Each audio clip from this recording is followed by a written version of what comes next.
Hey, have you ever thought about starting your own podcast? Well, Anchor is a one-stop shop for recording, hosting, and distributing your podcast. And best of all, it's 100% free and ridiculously easy to use.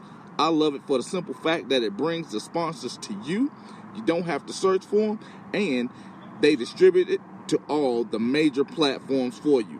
So if you want to start a podcast and make money doing it, go to anchor.fm/start. Again, anchor.fm/START to join me and a diverse community of podcasters already using Anchor. And that's it. Let's go. Allow me to reintroduce myself. Now tuned into the greatest. What's up, everyone? Welcome to another episode of the Supreme Decisions Legal Minute Podcast. And this is your boy, Supreme Decisions. And today, I want to call this the Quarantine Edition.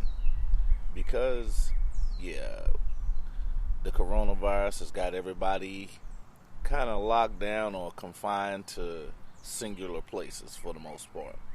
So I know most of what we're listening to is not going to be done in your cars or whatever. But I hope you enjoy today, because today I'm going to actually talk about unearned titles. Now, this came to me because I was sitting down and I was watching a boxing match. And at some point during the match, I looked at how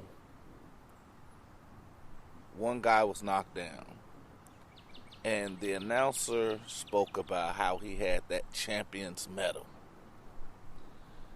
And I thought about that. He ended up losing the fight. But at the end of the day, when he lost, he didn't make any excuses. He stated the better man had won. But he also spoke about regaining the title. This guy had also tied Muhammad Ali for the most heavyweight defenses. And for one of the things that I enjoyed about it was the fact that when he spoke about Muhammad Ali and what made Muhammad Ali the greatest, it got me to thinking about what made any champion great. And you often hear the term in boxing of paper champions. One that comes to mind is Berman Stavern. Another one is John Ruiz. These were guys that won the belt, never defended it.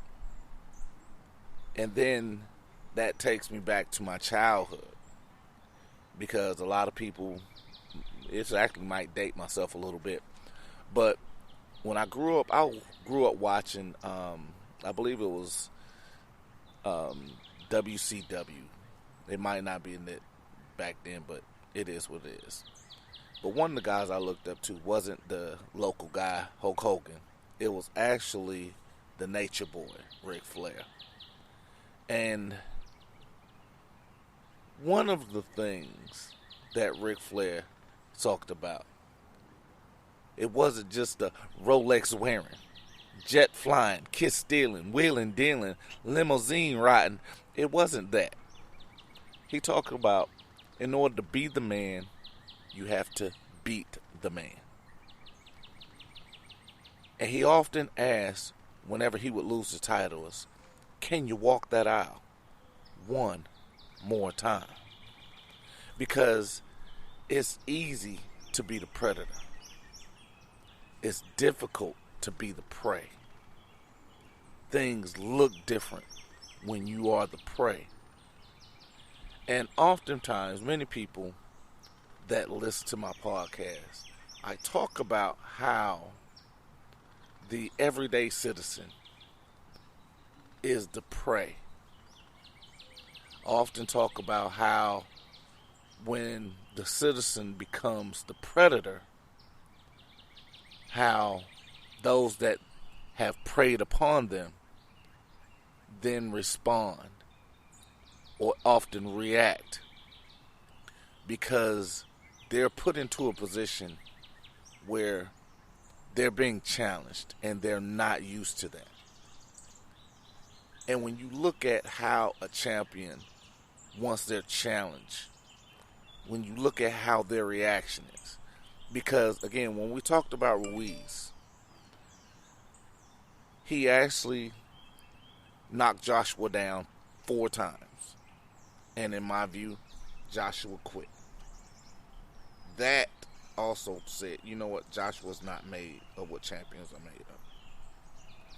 But then Joshua did something that not only surprised me, but it showed his maturity. It showed his champion's mettle.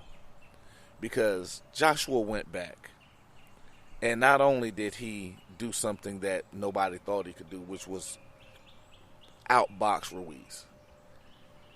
Joshua didn't worry about getting a knockout. Joshua didn't go out and worry about pleasing the fans. Joshua went out and did what a champion does, and that's get the win. And then I look down at the things that I'm doing with my channel. I look down and I look at the things that I'm doing with this podcast. And I like to think that I'm Emmanuel Stewart when it comes to this. Because Emmanuel Stewart did nothing short of just build champions. He showed guys how to have longevity in the sport. And he showed them to not worry about the outside distractions. He taught people to not be the prey, but to remain the predator, even when you have a championship belt. Because you have guys like Adonis Stevenson that was trained by Emmanuel Stewart that nobody even really believed was a champion, but he defended the title 4 times. Yes, he won a title against Chad Dawson, and he defended it multiple times. He had earned the title of champion.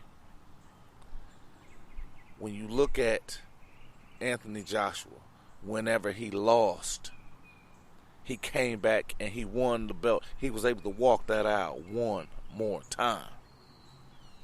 Because winning the belt didn't make him a champion. Defending the belt did. And even when you lost, he didn't make a bunch of excuses. He went back and he regained what he thought was his. And he performed as a champion does. That is the pedigree that I'm trying to distribute to you. That's the one thing I'm trying to give to you. That is the thing that I'm offering day in and day out. The ability to see what's most important, stay focused on it, and then become the prey. Because many of you heard me a lot talk about whenever I first started and I started fighting back. I actually started, you know what, I'm filing this paperwork. I'm filing that paperwork. How everyone could get it. Because I was definitely the can man. I was going after everybody because everyone can get it. And that's because I stayed in the predator mindset. I never became the prey mentally. Now, am I going to say there was no efforts of retaliation, no efforts to stop me, no tactics to kind of deter my focus? No, I'd be lying to say that. Because that's the one thing that most champions want. They want some pushback. They want to see how good they are. And when you're looking at the fact that even Vision spoke about it, and you hear me speaking about this often, because I want you to understand the importance of minute details when it comes to certain things that are in your surroundings. And that's the simple fact that even in doing so, even in going out and being part of something greater, you have to understand it takes a singular mindset, it takes a singular focus, And it takes a dogged determination and an ability to not be deterred. Because a champion wants opposition. Because even as you get better at it, the greater you become at doing this, the greater fighter you become, the greater the challenges. Because your own strength invites challenge. So when you're looking at some of the things that are in your life, because one thing that even God promised you challenges. He promised you that. Because you can't keep doing the same thing, looking at it, not knowing whether it's right or wrong, and then not stepping out in faith, not believing what it is that you're seeing, not exercising the things that you know will make you better, because it pushes you to become something greater. It makes you wonder if you can walk that aisle one more time. And when doing so, not only does it question your mentality, it questions your opponent. Whenever you decide to fight back, your opponent has to question how strong they are. I want you to ponder that, because this is going to be our first break. And as you know, we're going to have one more. But the whole mindset is building that of a champion, because what I'm running into more often than not is that a lot of people are looking to not fight. They're not going to court. They're expecting, I'm going to say this, they're expecting to be treated like a champion, and they haven't fought or won anything. You're expecting championship treatment when you haven't gotten into the ring.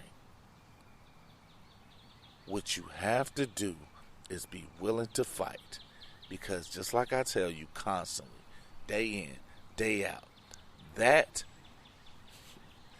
citation, that indictment, that anything is your contract to fight. Because I want you to think about something. What happened to fighters that don't show up? They don't get paid. Then they get labeled as a coward for not showing up to fight. Because we have an adversarial system, and this is a gladiator sport, because it's not for the faint of heart. Even watching it, a lot of times when you're listening to me, some people marvel because I can rattle off a lot of things. I've even learned to focus my anger, because I'll watch something and I have to turn it off, because I still get angry whenever I see certain levels of injustice. When I see poor behavior coming from someone that swore to be better than what they're showing.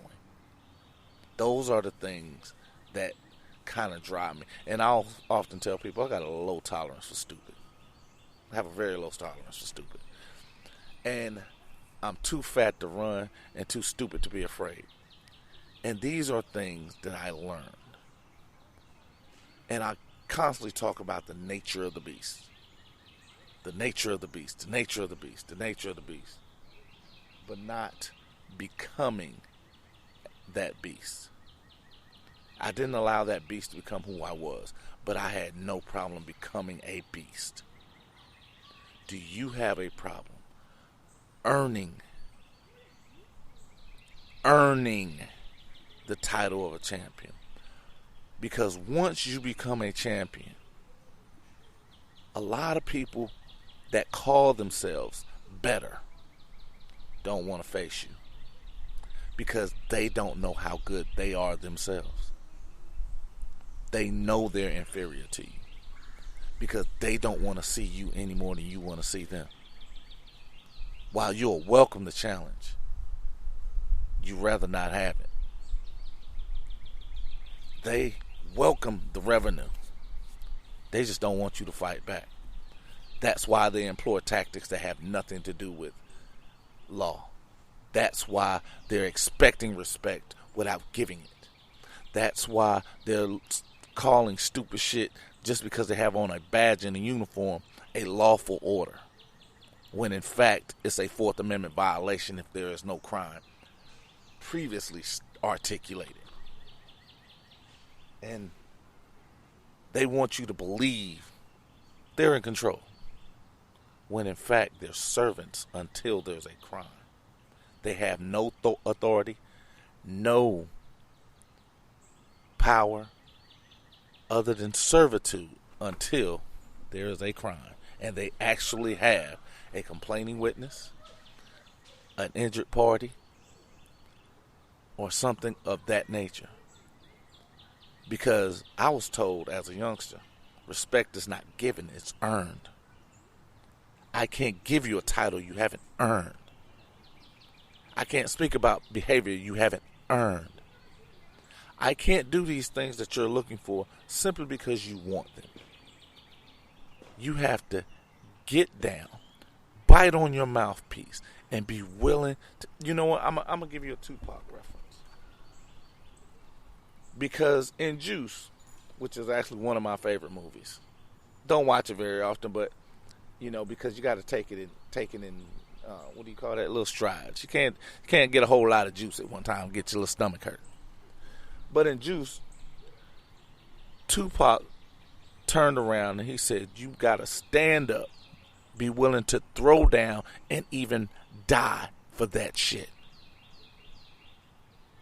You hear a lot of these young people talking about, oh, you disrespecting me. Because they want respect they haven't earned. Because I have a lot of people tell me, well, I'm not scared of your big ass. Well, apparently you are, because you're speaking about it.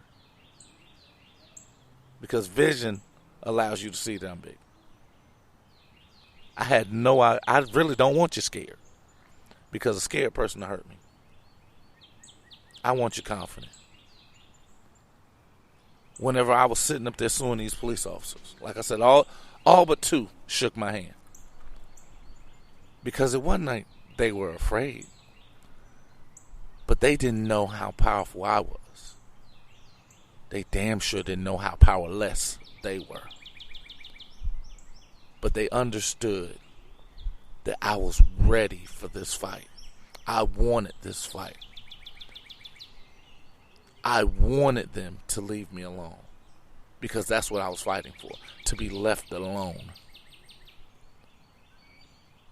Because I want my name to ring bells. Because it is a all bad situation. Because I don't give a shit what it's for.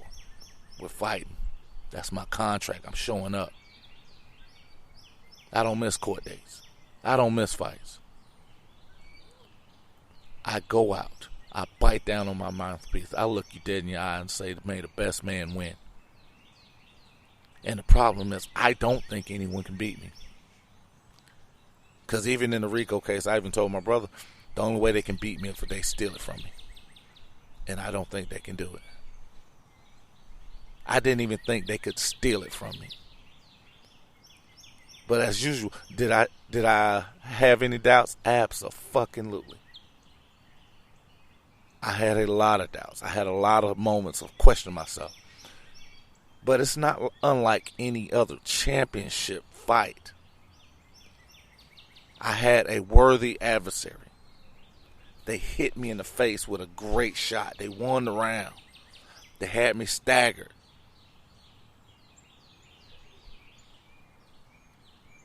But I persevered. I continued forward. I looked at what was in front of me, and I continued to fight. Because that's all I had. Because until you look at something being greater in your loss than being greater than your gain, you're not going to fight. Because that's why 95% of people don't fight. Because Their loss of a couple $100. Their loss of a couple hours of their time. That's not that great. That's cool. I can live with that. But when it comes to the loss of your liberty, and let's say it's 2 years, I ain't do nothing, but I'm scared, so I'm gonna go ahead and sit down for 2 years.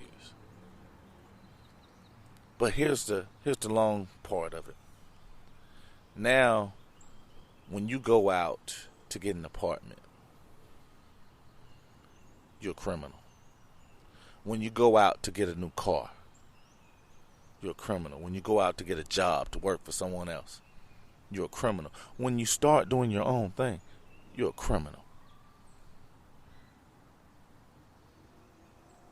Your loss continues. While it might have seemed temporary. And I'm going to talk about that again later. Looking for permanent solutions to temporary issues. Because not understanding that it's a temporary issue becomes a dangerous issue. It becomes a means of not champion thinking. Because a champion doesn't think about just the fight that's in front of him. A champion thinks about every fight beyond his first one. Because every action has an equal and opposite reaction. Are you prepared for the consequences of your actions of fighting back? Are you prepared for the consequences of looking the devil in his face? Are you prepared to stand up and know? Are you prepared to stand up and earn the right to be left alone? Are you prepared to stand up and fight for what you know is right? Because I always reference these stupid ass things, and one of them I'm gonna give you an old song. Say, if you're scared, go to church. Because even the church doesn't have truth in it. You're looking for truth. You're looking for justice. You have to get in your mind what your level of justice is. Because you know it's not in the courtroom, because no one cares about the truth. No one cares about your side. You understand that our justice system is a revenue generation for-profit business. I often refer to it as a snake. You know it's a snake. You know they're lying. You know what they're doing is corrupt. What are you managing your expectations for? Now, I'm going to take a quick break, actually this time, and then I'll be back with a little bit more for you. What's up, everybody, and welcome back. Well, I was talking about the unearned titles. And when I'm thinking about this, I think about a lot of things that go along with this, because one of the things that actually kind of gets in my craw is I walk around and I hear these young cats, oh, king this, queen that, and blah, blah, blah, blah, blah, blah, blah. Well, the funniest thing about that is the fact that you also hear, oh, boss bitch and boss that and boss this. Well, I'm going to give you a perspective. In this perspective, I'm going to give you a couple examples. One of those examples is, for me, as you love to hear me say, the easy. Because one of my favorite quotes is the fact that everyone wants to be a boss until it's time to do boss shit. Now, just to give you an idea, Back in the day, I ran a ADT security subsidiary, and we had over 100 agents. Well, the thing was, the point in the job where you have the end in mind. Because as a boss, I not only have to look at production of the employees, but I also have to look at the overhead of the management. I have to make the business profitable. And I have to do that as a whole. Now, in the midst of that, there are certain things that have to be done. And one of my favorite parts of the job was actually firing people. My first day, within the first 10 minutes of me being a boss with over 100 people that I was supervising, I immediately began firing people that I felt did not work with my plan to be effective. I fired that day more than 30 people. Now, the one thing that made that such a horrific event was the fact that I was cold, I was callous, there was no emotion in it for me because I didn't care about their feelings. I cared about my mission. I cared about the benefit that I'm supposed to have for the entire group. So their feelings and the appearance factored into nothing that I did. But then when we flipped it around, for the next 90 days, we had some of the highest producing sales in the Tyco organization.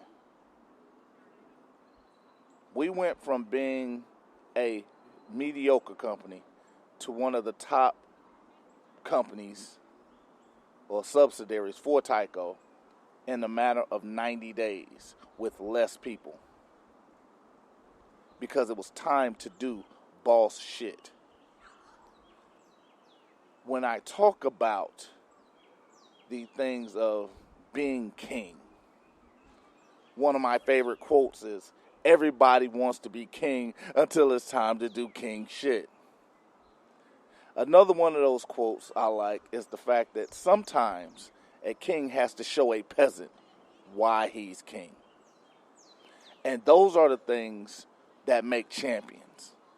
Because being a king when it's easy, everybody can do that.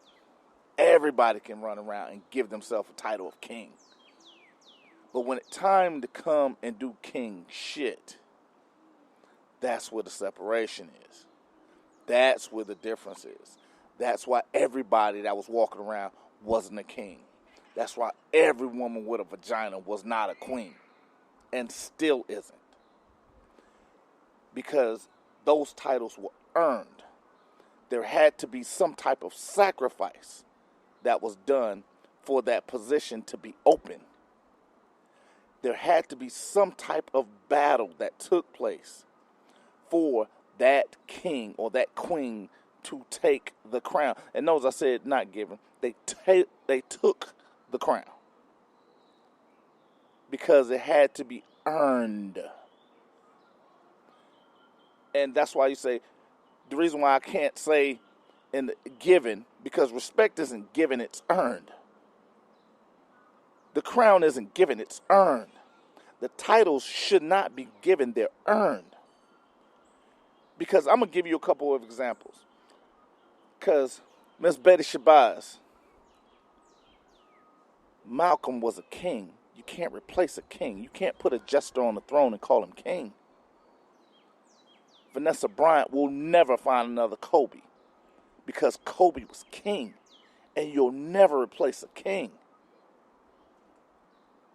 Coretta Scott could not put someone else in front of the doctor because you can't replace the king.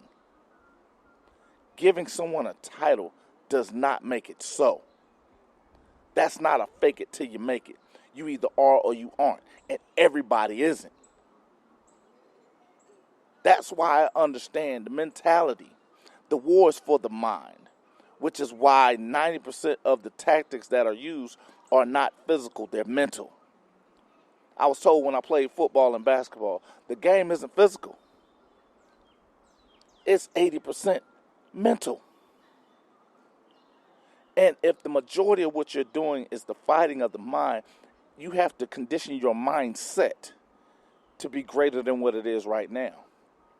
Because when you're a champion and you get knocked to the floor, are you going to stay there on the floor because it's easier? Or are you going to get up? Are you going to bite down on your mouthpiece and fight back? Because I've given you guys story after story after story after story where at one point I had very little control of my anger. I had very little self-control of my emotions. And the thing about it was, it wasn't a matter of controlling it. It was directing it. Because I look at a lot of these people, and most of our focus is external. Because we'll look at something, or we'll hear something, or something will happen to us, and instead of getting mad at the person or thing that caused the problem, we generalize the problem because it's easier. It takes discipline. It takes focus. It takes a singular mentality to go after the problem. Because one of the things that one of the guys that follow me always says, iron sharpens iron. And absolutely it's true. And when we're talking about these situations where we're talking about battling these police officers and these DAs and these judges, we often have the mindset of that's pressure. Why? That's anxiety. Why? Because that's a mindset. That's something, because we're stepping into something new each and every time we do it. It's something that requires a singular focus. You hear me say, don't worry about losing battles, because you're going to lose battles. Why? Because the battle itself, the war itself, isn't set for you to win all battles. But it's what you do when you lose that battle. What do you do when you get knocked down? What do you do when you lose the belt? Do you just say it's okay? Oh, well, it was good while it lasted. Or are you going to fight back and earn the right to be left alone? Are you going to show them that I'm not that dude, I'm not that lady, I'm not that punk that's going to just roll over just because? I'm not going to believe you because I know what's right. Because even like I had one police officer tell me, well, I can't believe, because I was actually in Pittsburgh. Now, for those that aren't familiar with Southwest Atlanta or SWATs, Pittsburgh is where Young Jeezy did the first couple of videos at. And Pittsburgh is a rough area. And he goes, I hate to have you out here like that, but I can't believe you're so calm. I said, one, I'm from here. I'm good here. I said, and why would I get upset with somebody that's just finna put my kids through college? Why would I get upset with someone that's handing me money? Because I'm coming. Because it was 1, 2, Supreme's coming for you. Because at the end of the day, my focus is singular. It wasn't always that way. My anger is directed. It wasn't always that way. Because I could not count the amount of times Israel would tell me, no, brother, calm down. Stay focused. Line upon line. Precept upon precept. But think about the whole totality of the anxiety that one feels, the butterflies. Think about what that is and where it comes from. Why it comes. And then I'm going to give you another old saying. Because we hear it too often. And the reason we hear it too often is because it's true. Pressure busts pipes. And I'm going to say that. Pressure busts pipes and makes heroes. And as I brought up Kobe was a hero a lot of times. I think it was 36 to be exact. Mike had 32. Carmelo Anthony has 38. LeBron has 30. Because they're expected to do king shit. And did they cry over? Because Mike even talked about in a commercial back in the day, and I believe it was 96, how he had missed a game-winning shot 26 times. So he was above 50%. But he kept shooting. Because he had a singular focus. Because he was earning the title of the greatest ever. He was earning the king title. He wasn't waiting for somebody to give it to him. He was earning it. He was making it so you could not deny it. And that's what kings do. That's what queens do. They put you to a point where you can't deny. You don't have to say it. I don't have to call myself to be a king to be a king. Because I do king shit. I'm going to say that one more time. You don't have, one of the things I hated about working for ADP, which was the automatic data processing, basically the people that cut your checks. I hated working for that company because while working in garnishments, we had someone go outside the norm, and they hired someone that was not accustomed to being in that type of environment. They hired somebody from outside, not somebody from within, which was the norm at ADP. Everybody started, in one area, they ended as an executive. Well, as I was there in my short 6 months span, I went from a starting position to a managerial position where I managed 60 people. Well, in this case, 60 women. But what happened was when you brought in this outsider and you become more focused on feelings than function, you start giving everybody titles they didn't earn. And these titles become a source of corruption. Because the problem is,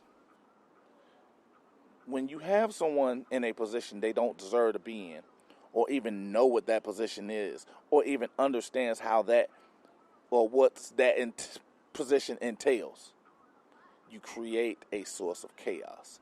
You create distinction between everyone that's there, because there is no longer a single focus. There is no longer a means of moving forward. There is no longer a means of cohesiveness, because everyone has a different agenda. That is one of the things that happened at ADP, because they went title crazy. I even had a young lady tell me one day, because again, I was a manager.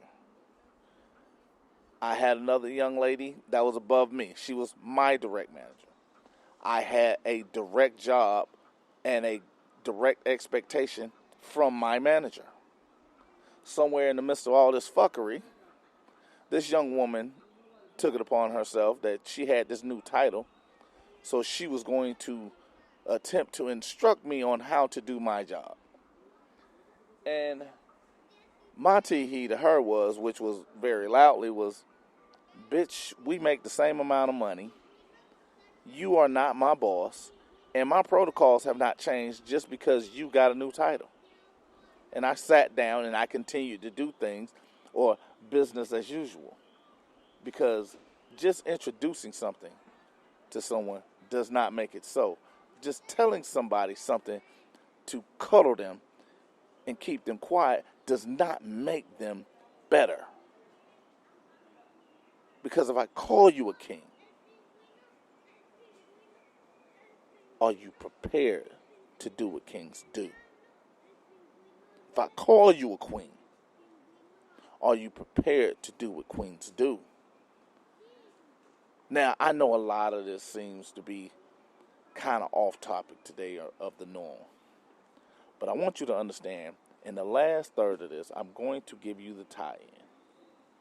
I'm going to give you what's needed. I'm going to show you what it is that I'm speaking about, because all of this still has to do with court. It all has to do with a mindset. It all has to do with even the options of entitlement. Because some people think they're king or queen just because, just by default. And I'm going to give you an example. Because when you're looking at someone like, I'm going to use Thor and Loki. Thor actually was the one that was in line to be king. Thor was the warrior and was the one out doing king shit. Loki wanted the title. The problem was Loki didn't better anybody.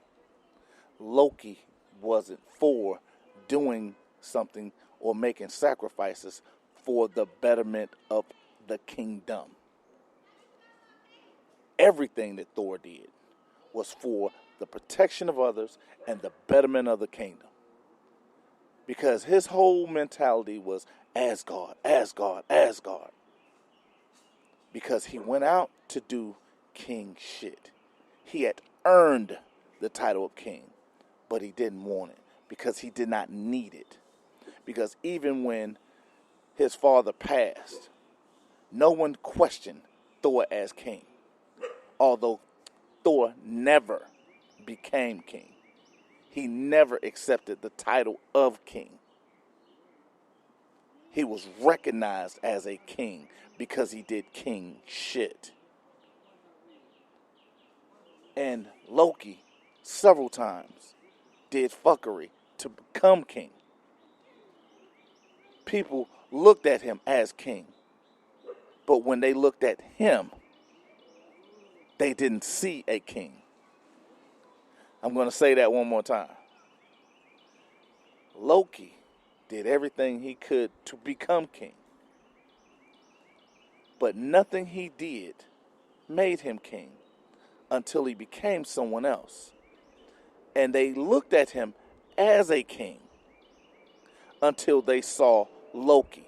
Because Loki himself was never recognized as a king.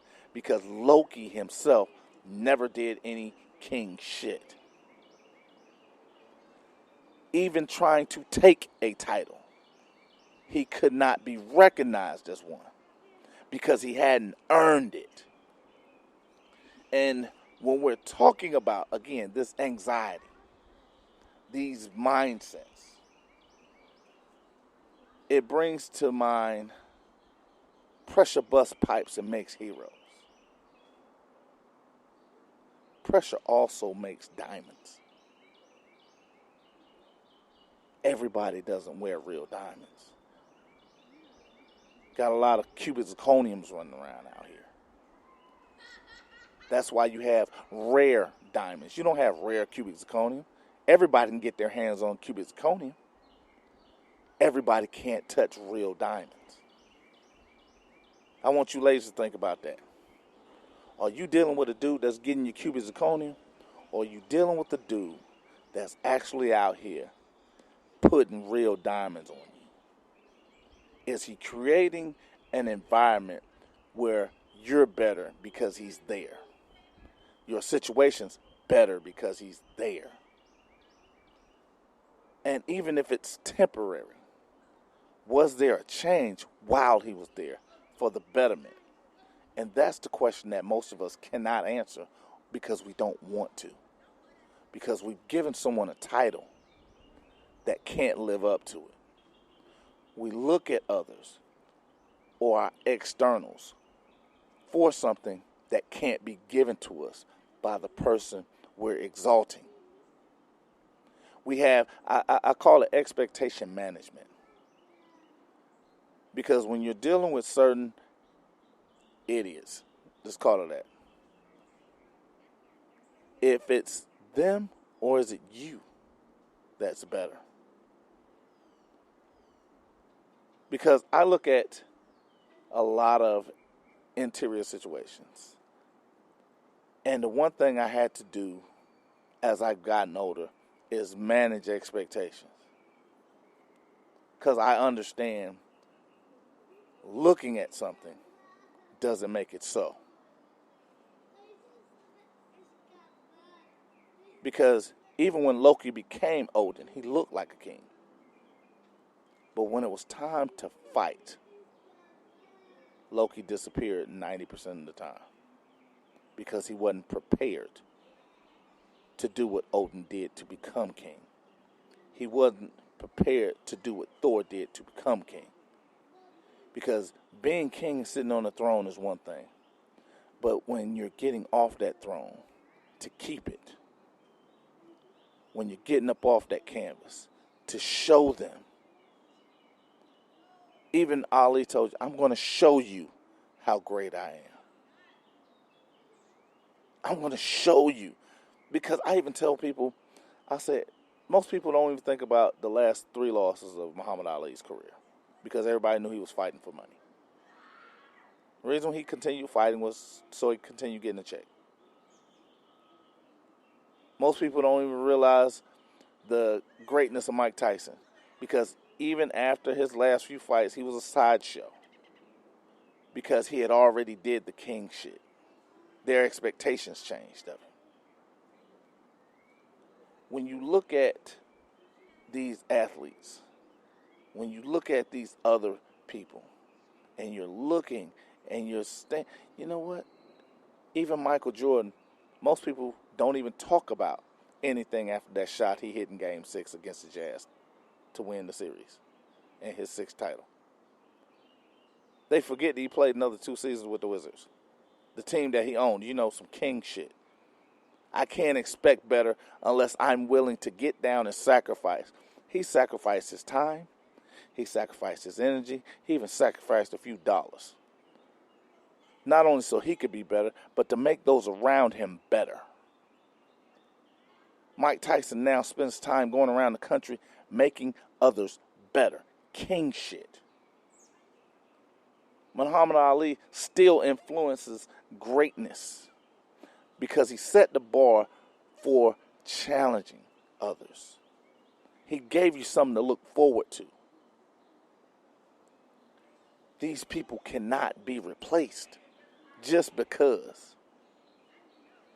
Even when we're looking and in our mind's eye, the betterment is to give the next guy that looks like it, walks like it, talks like it, the moniker of greatness, the moniker of king. What has he done? Has he surpassed those kings before him? Has he slain the dragon? Has he walked into the belly of the beast and come out unscathed? Is he still pushing forward? Is he making anyone other than himself better? And I'm using him. Him, he. If you need to, switch it around. She, her. Because the main focus is, am I? Am I deserving of a title? This isn't just for those that are civilians. It's not just for those that are in power. It's especially for those that are in power. I'm asking for respect. Am I doing something to earn the respect? Because even when I had the conversation about the 5 officers in Phoenix, Arizona, and the conversation came back that I was bullying the commissioner because I pointed out the fact that Arizona did a investigation on the shootings in Arizona by police officers. I pointed out the fact that Arizona said Arizona cops kill, not just shoot, kill a citizen every 5 days on average. And literally, I pointed out the fact that the police commissioner in Phoenix talked about how it's the citizens' fault that the police are killing them. I spoke about how also Phoenix police had killed a 14-year-old boy on a playground. I spoke about the simpleness of them wanting people to be comfortable with them and their actions. Them wanting respect.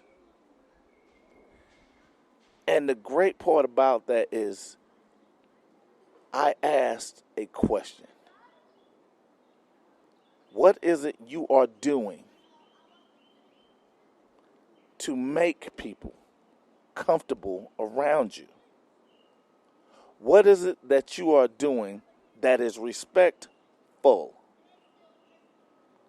Because I would expect people to be uncomfortable with me if they knew I was killing someone every 5 days. I would expect people to be disrespectful towards me if at no point I showed others respect. These are the things that I got my Twitter thing banned. The feed was actually banned and deleted because I was bullying the police by asking those questions, by stating absolute facts. Because again, they're not my words. The only words that I gave you was, what are you doing that's respectful? And what are you doing to make people comfortable? Because if you're not actively doing something for those things to happen, why should we give it to you when you haven't earned it? And that is where we're at right now.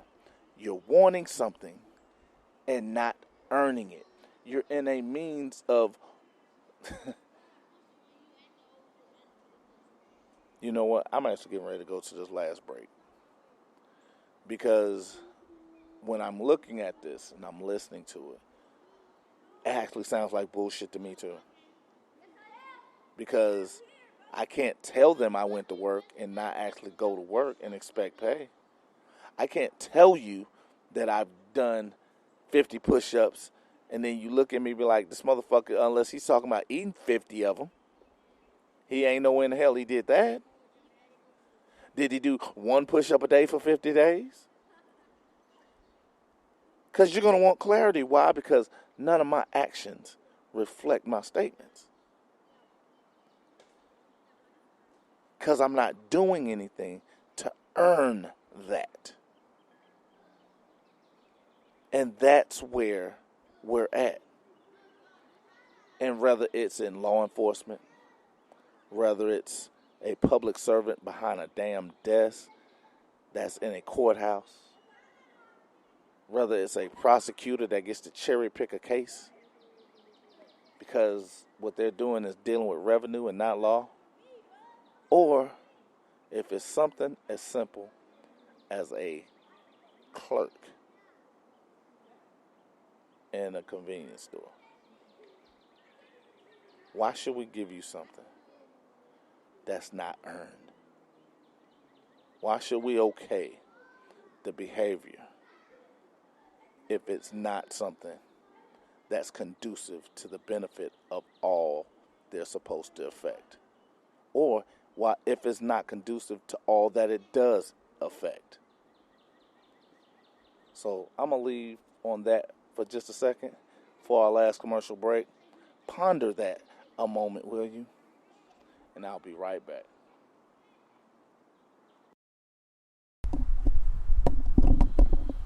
All right, people. Welcome back. And I know today seemed to be a lot off topic.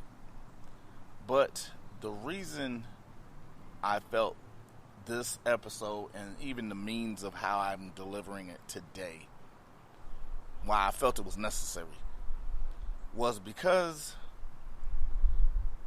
a lot of people ask me, when was the actual last time I had a real issue? And most of the time, it's the actual issue that I've personally had has been beyond, I believe right now will make 5 years, where I've had an actual issue that I had to personally deal with as far as involving myself. And one of the people that actually asked me about it was like, well, why is it that you don't have these type issues anymore? Well, one, I'm in a different state of mind. I'm also in a different state. And just so happen the areas that I'm in, I don't encounter police like I did in Georgia. So even when I'm in Georgia, it's like things are a little different, at least when it comes to me. And even when I do have an encounter, most of the time I can say a few things without getting too deep or too technical or saying anything, that sounds what I would call internet-esque. Because one of the things that I've learned is a lot of times when you do your searching out, there's going to be a lot of misinformation. And it's by design. Because if you don't understand the verbiage that you're entangling with, or if you don't understand the fight itself, how can you be competitive at it? How can you prepare for it like champions do? Because that's what I teach. I teach you how to get information to be competitive. I teach you how to counterpunch. I teach you how to be effective when you have your opponent standing in front of you. I even show you what to do when your opponent is not standing in front of you. And that's the thing that I feel is lacking in a lot of what we're getting. So when we talk about the facts that I give you one thing or another, it's because I feel that's what a king would do. Now, when I understand the aspects of it, I understand the aspects of fighting. Because just like it's not a secret. Because even today it's going down. And I appreciate Dana White for it. But you talk about the fact that every encounter is for the fight. It's depending on, because I was actually taught whenever I was getting into sales and being pretty much self-sufficient, was that every encounter, there's going to be a sale made. Either you're going to sell the client or the client's going to sell you, but somebody's getting sold. And the only objective that you couldn't overcome was money, unless you were going to actually be the source of the money. But anytime you're the source of the money, you're never going to get the return that you expect. And that's the one thing that I've always given out. Because I give everybody kind of bits and pieces. And I know I do it on purpose. It's not even an accident. No, it is purposely done. Everything I do is strategic. For the most part. Because the videos, I put them up as they come to me. Because even like I was telling a friend of mine, I was going through because I had some issues with my email about 2-3 weeks. And what I did was I had to go back and delete a lot of emails just so I can have room. But while I was going back through there, the things that amazed me was a lot of my old cases and a lot of old motions that I had filed. So a lot of old case law that I had originally used, I got a chance to see. I had an opportunity to go back and kind of relook at those things. So those are new things that I can teach. But it's because it's time for those things to be taught. Not necessarily for you, but it's time for me. Because a lot of times what we're doing, we're trying to force something. And in the forcing of it, which when you're given something, is unappreciated. Which is why I tell everybody, if you want something for free, that's what the YouTube videos are for. Because I constantly tell you, you're either going to spend time or money. Because my father told me, ignorance is the most expensive thing you'll carry with you in your entire life. Because time, that means you're actually searching. You're sitting down. You're putting in the work. You're earning that. So that way you understand not only the ins, but the outs. You understand the back doors. You understand the front doors. And then you start understanding behavior. Because again, it goes deeper. And like I tell you, every battle that you have is for your mind. It's for your free will. It's for your logical thinking. It's for your thinking as a whole. Because the brain controls your body's reactions. The brain controls your body's response. Experience and effort determines those reactions or responses. And then those responses become habit. And when you're doing the things that I do, when you start regurgitating the law at the means at which I do it, it's because it's become second nature. It's become my instinct. It's become that thing, my go-to. Because even like Mike Tyson said, everybody has a plan until they get punched in the mouth. Because once that happens, you get to see who they really are. One of the greatest examples of that is Ricky Hatton. After he lost to Floyd Mayweather, he had Floyd Mayweather Jr.'s father train him. And in 2 fights, he looked absolutely spectacular. He fought Manny Pacquiao. Manny hit him with a left hand from hell. All of a sudden, you didn't see the elusive Ricky Hatton. You didn't see the head movement from Ricky Hatton. You saw the Ricky Hatton that you had seen 28 times prior to fighting Floyd Mayweather. Dropped his head, came straight forward, took the punches. Manny put him out. Why? Because once he got hit in the mouth, his instincts kicked in. And he showed you who he was. Manny showed him he was king. Ricky Hatton was shown that he was not. He was given a title. That he hadn't earned the title of absolute king. He was a king in the UK, but he was not a king of the world. When you look at Errol Spence went and took on Kell Brook, who was a king in the UK, but he could not conquer the world. Because while the fight is still there, while there's still other things to happen, you have to be prepared to fight, no matter what the circumstances are. You have to be willing to, as Deontay said, go out on your shield. Because 95% of people don't. Because the fight is too much.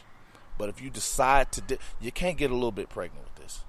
You have to go all in. You have to be willing to sacrifice everything to get what it is you want. Because if you will not stand for this, everything they do will kill you.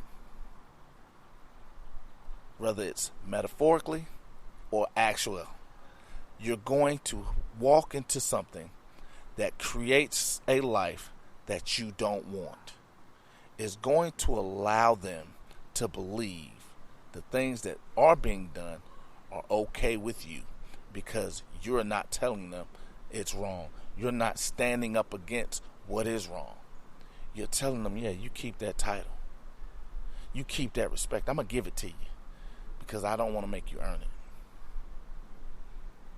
Because even with me, I look at these sporting events.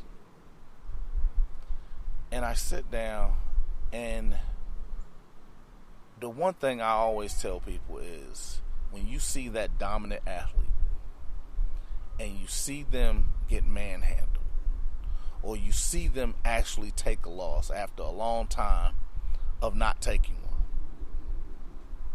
I tell everybody the boogeyman's gone. You've watched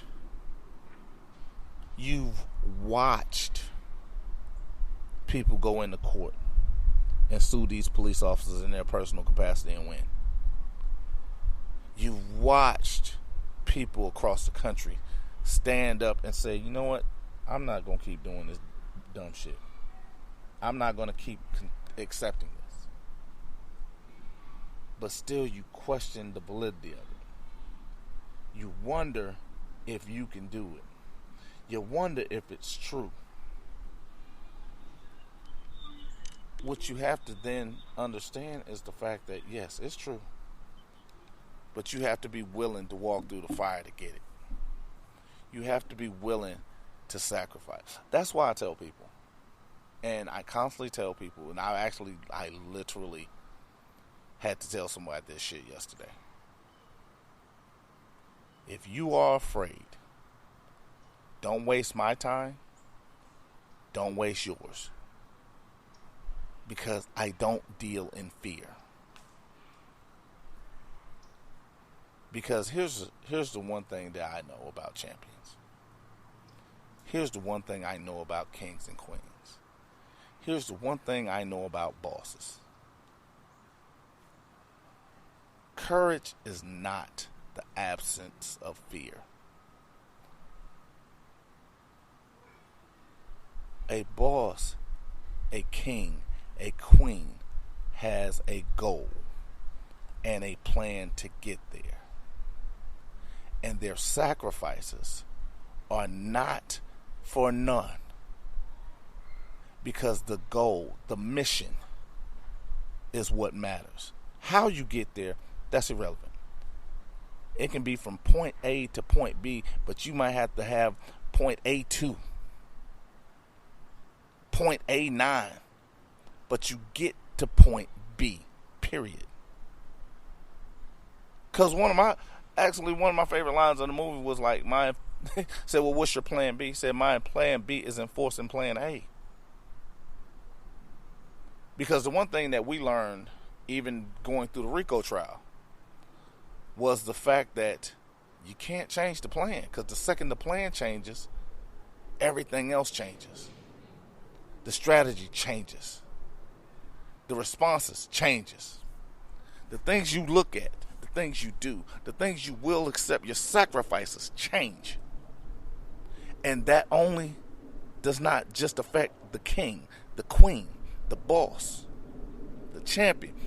It affects everyone.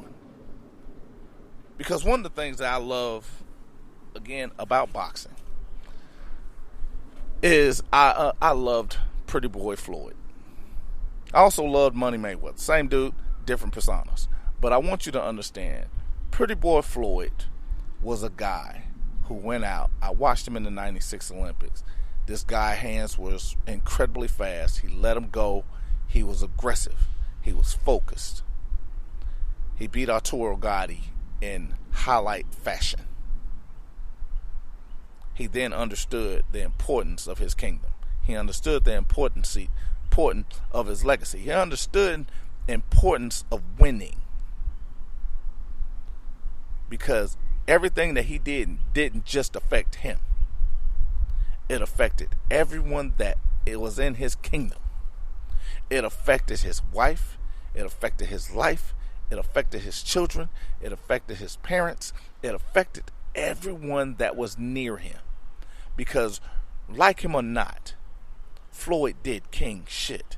And is still doing king shit. He's still feeding the hungry. He's still providing housing for the homeless. He's still doing things that he doesn't want credit for, but that he deserves credit for because he's making those around him better. You may not like the way he gives it. You may not like his opinion on shit. But guess what? He's still doing king shit. But the one thing I loved about Floyd was he understood the sweet science. It was to hit and not get hit. He might only threw 16 punches, but he was going to hit you 12 times. He's not throwing a whole bunch of punches. He might throw 3 per minute, but he's going to hit you with 2 of those 3. That's just what he did. And he was going to make sure you did not hit him a lot. He literally had 3 rounds in which he fought Shane Mosley, and Shane Mosley rocked him. where Shane Mosley only landed one punch. 3 rounds out of 12. Shane Mosley rocked him. But the reason I bring that up was because that's when we saw another level of Floyd Mayweather. Because what happens is, it's not what happens to you. It's how you adjust the plan to complete the mission. Floyd didn't worry about losing round 3. He worried about winning 8 of the 12. I'm going to say that one more time. He did not worry about losing round 3. He didn't worry about the battle. He didn't have to win all 12 battles. He had to win the war. And that's one thing I try to bring across to you. Because a lot of times when you're losing the battle, it's not because you did anything wrong, but it's because they did something right. Because Shane Mosley didn't do anything right other than the fact that he threw a punch that he should have thrown. Floyd didn't do anything wrong because he even had his guard up when Shane hit him. But it was the adjustments that was made afterwards. Shane had one plan. Floyd was able to adjust from his original plan to continue the mission, to get back on track in round 4, to refocus into doing what he needed to do to get to what he wanted. That is the singular focus we all need. That is the singular focus I am talking about building.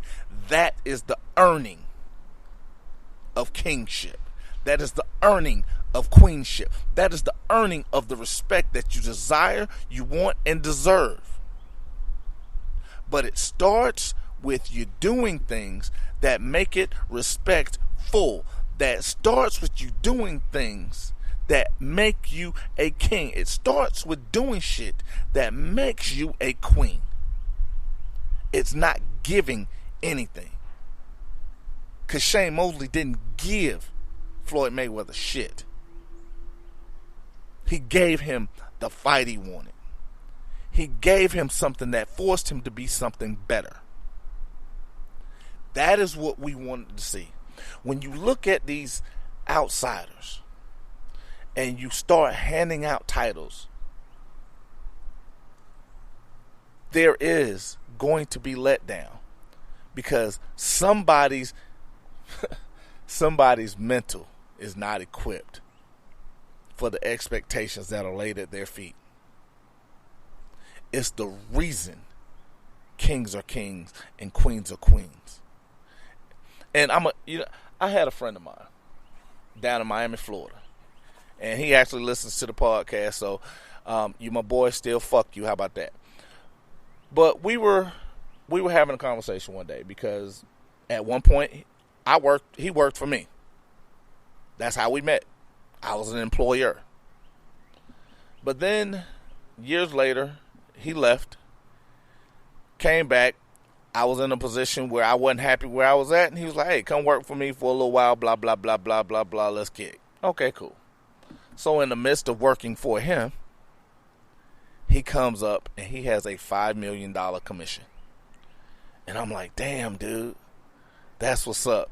So I asked him, I said, what are you going to do? He said, oh, I'm getting a private jet. And I said, why in the fuck would you buy a jet? Like, what's the point? You don't leave Miami. He turns around, looks me in the face and smiles, takes his glasses off and goes, that's why some people are bosses and some people are employees. And I couldn't do anything but smile. It was the damnedest thing because he was doing boss shit. So he was able to do something, not necessarily for himself, but for those that was around him. Because we look on the surface of, this bastard got a jet. But what we're not looking at is his plan for that jet. His plan was to allow vacation time for him and his wife. His plan was to allow more frequent visits from his family that's unable to actually get on and off flights. Because now they have to work on his time. Why? Because he still has a business to run. He still has other employees that need his benefits. He has a kingdom that he has to oversee. He's doing boss shit. He's earning that title. Because even with my boy Mo, I love Mo to death. Mo is my brother from another mother. And the one thing about him was the fact that he and I, we had like a million conversations, but it was like early on in our friendship where we were sitting down and we were having a conversation about business, just business shit. And I would throw something out and he would expound on it. I'd throw something else out, he'd expound on it. And then I threw something out and I was like, nigga, this is the most profound shit ever. And he inceptioned me. And for those that haven't seen the movie, I'm going to give you a little play-by-play.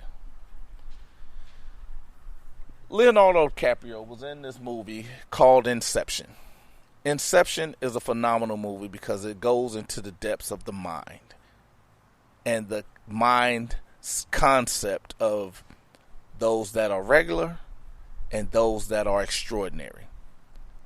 And I'm going to speak matter-of-factly. My dude Mo is exceptional. My dude Mo is extraordinary. Because me, I'm ordinary. I'm a step above. I'm not average. I'm a little extra. But this dude is extraordinary because every idea I had. But you know what? Let me finish this Inception. Well, there's a part of the movie where they're talking about doing a kind of kidnap scenario where there was a young man that they were going to delve into his subconscious and kind of implant a suggestion for him to make. But they needed something to do it.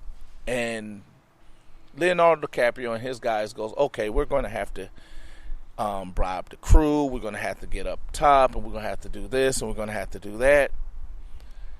And they look at the Chinese billionaire. And he looks at him, he goes, they're like, what? He goes, I bought the airline because I thought it was necessary. Mo is that dude that buys the airline because he thinks it's necessary. I'm the jackass that's trying to bribe a crew so I can get, again, both of us are looking at the exact same mission.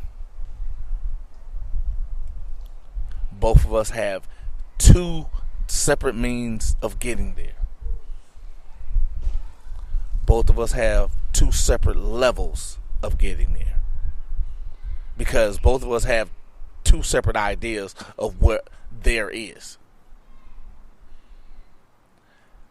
This is what separates kings and kingdoms. This is what separates being a king and being a queen. Because not only is there a plan, there's a discipline that follows it, but the mindset itself carries on through not only one aspect, but through every aspect.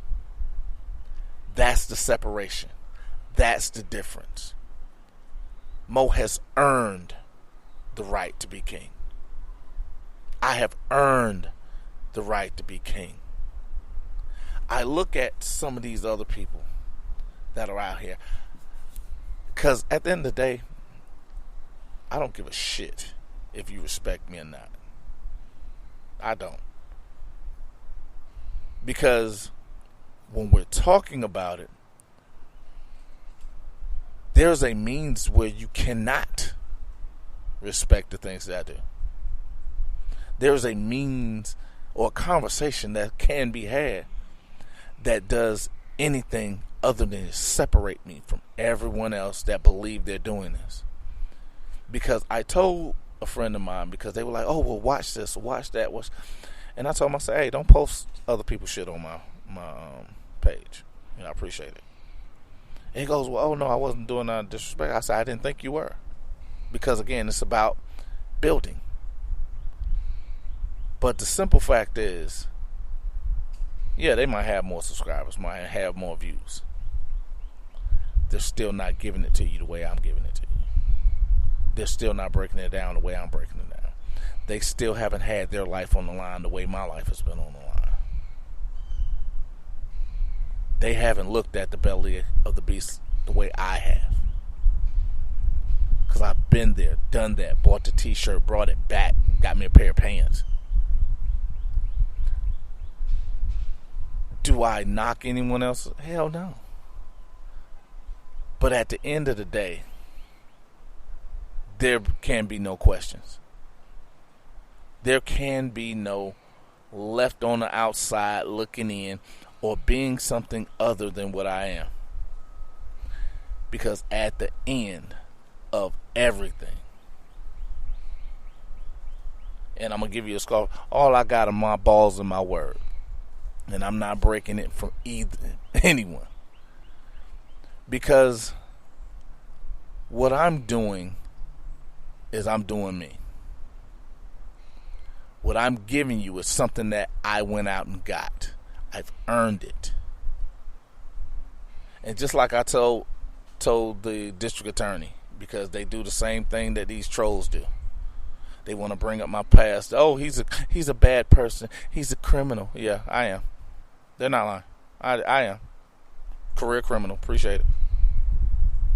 Now, the fact that I'm going to ask this question that no one can answer is, how does that change anything that I posted on my page? Because just like I say 100 times, it doesn't matter if I just go out and slaughter a block of motherfuckers. It doesn't change anything that I posted. Not one iota. Because it's not me that's giving it to you. Those aren't my words that I'm speaking on. They're not my idea. They're not my concepts. They're not what they need them to be. Which is why you don't see anyone saying what I'm saying is wrong and being able to actually put up what they consider is right. Because, one,